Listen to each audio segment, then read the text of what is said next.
ଈଶ୍ୱର ତା ସତ୍ତା ରଖନ୍ତିନି। ସେ ହସ୍ପିଟାଲ ସିକ୍ୟୁରିଟି ଅଫିସର କଣ କହିଛୁ? କଣ କହିଛୁ? ଅଙ୍କୁଶ ଗୋଟେ ଯୌନ ବିକୃତ ରୋଗୀ। ଘରେ ବସି ବାଗେଇ ମାନଙ୍କ ପ୍ରାଇଭେଟ ପାର୍ଟରେ ମୁଁ ହାତ ମାରୁଛି। ମୋ ବିରୁଦ୍ଧରେ ଅଭିଯୋଗ କରିବା ପାଇଁ ଏତେ ସାହସ କଣ ପାଇବେ? ମୋର ଭୁଲି ଜିନିଷ ମୁଁ ସେ ପାଗଳ ଶିକ୍ଷା ବିଷୟରେ ପାଦ ଦେଖିବା ଚଳି ପାରିଲେ ନାହିଁ। ମୁଁ ବାଧ୍ୟ ଏତିକି ମିଛେଇ ନା ତୁ କଣ କହିଲୁ? ମୁଁ କଣ କରିବି? ତୁ କାନ୍ଦୁଥିଲା। ବିଶ୍ୱାସ କର ସେ ଟୋଟାଲି କାନ୍ଦି ନାହିଁ।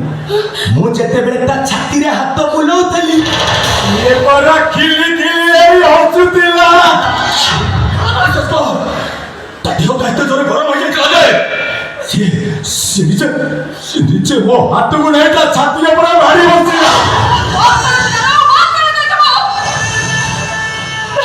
ଆରେ ତୋର କଣ ହଉଛି କି? ହଁ ମୁଁ ଜାଣିଛି ବା, ଯବାନ ବୟସ, ମୋ କଥା ଶୁଣିଲା ବେଳକୁ ତୋ ଦେହଟା ଖାଲି ସିରି ସିରି ହେଇଯାଉଥିଲା।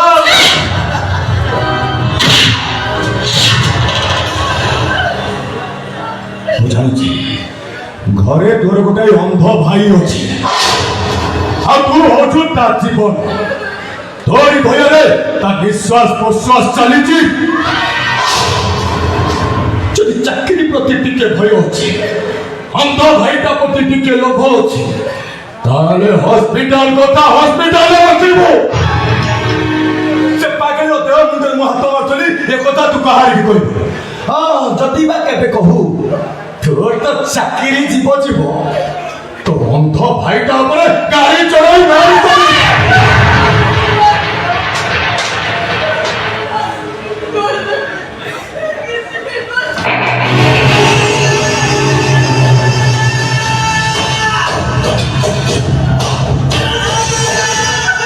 କାନ୍ଦ ବନ୍ଦ କାନ୍ଦ ବନ୍ଦ କରୁନୁ।